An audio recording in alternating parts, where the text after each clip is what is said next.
Bonjour à toutes et à tous. Je vous propose aujourd'hui une nouvelle lecture stratégique du conflit en cours entre les États-Unis, l'Iran et en arrière-plan Israël. Depuis plusieurs semaines, je partage avec vous une série d'analyses pour décrypter les logiques profondes de cette crise. Aujourd'hui, nous franchissons une nouvelle étape.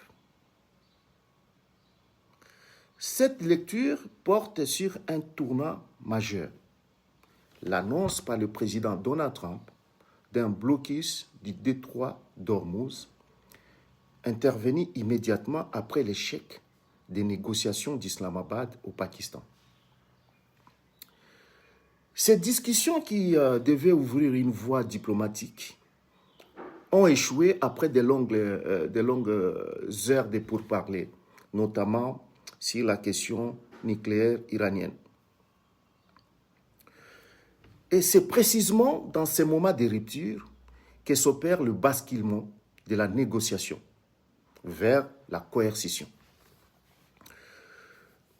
Nous ne sommes donc pas face à un événement isolé, mais face à une séquence stratégique cohérente. Négociation, blocage, puis escalade. Il y a des crises qui occupent la une des journaux, mais dont la véritable portée stratégique dépasse largement ce qui en est immédiatement perçu. Le détroit d'Ormuz est aujourd'hui au centre de la tension mondiale. Mais ce qui s'y joue dépasse de loin une simple crise conjoncturelle. Nous sommes face à une transformation silencieuse mais profonde des rapports de puissance à l'échelle globale. Le détroit d'Ormuz, ce n'est pas qu'un passage maritime, comme nous ne cessons de le souligner. C'est l'une des artères vitales de l'économie mondiale. En annonçant un blocus, l'administration Trump ne prend pas seulement une décision militaire. Elle active une stratégie de pression globale qui vise à frapper l'Iran là où il est le plus vulnérable, à savoir ses exportations énergétiques. Mais dans un monde interdépendant, frapper un acteur, c'est souvent fragiliser tous les systèmes.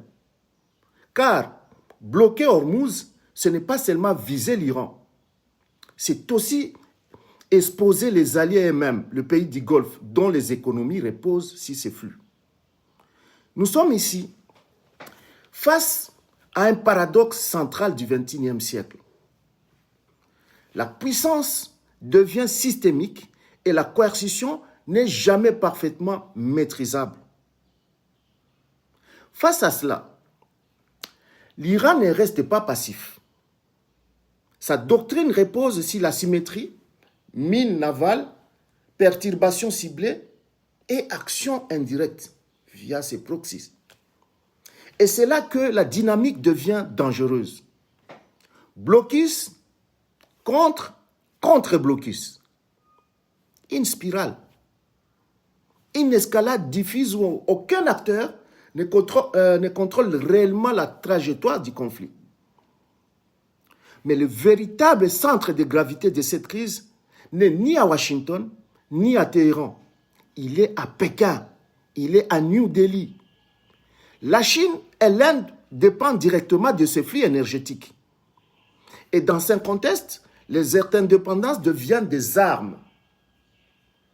Nous entrons dans une logique de guerre systémique où économie, énergie et géopolitique sont désormais indissociables. Il faut aussi comprendre une chose essentielle. À l'approche des élections de mi-mandat aux États-Unis en novembre prochain, la politique étrangère devient un instrument de politique interne. Afficher de la fermeté, projeter de la puissance, construire un récit de leadership fort, ça, c'est un peu ce qui focalise ce que Trump fait. Mais cela crée un piège Car une fois engagé dans l'escalade, reculer devient politiquement coûteux.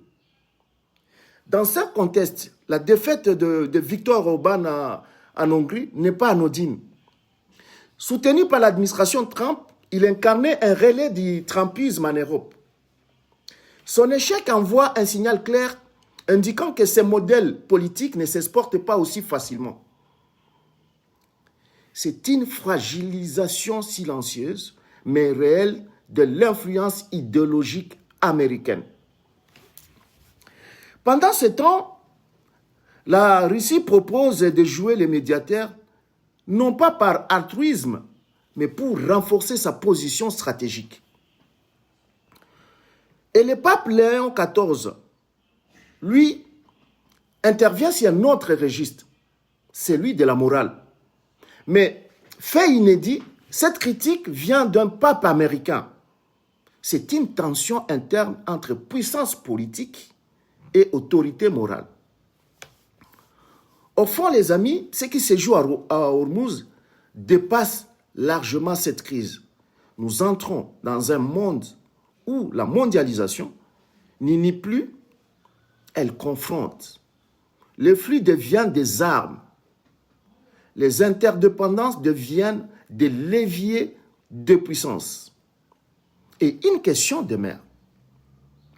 Qui contrôle réellement les artères vitales du monde? Merci de m'avoir suivi. À très bientôt pour une nouvelle lecture stratégique du monde.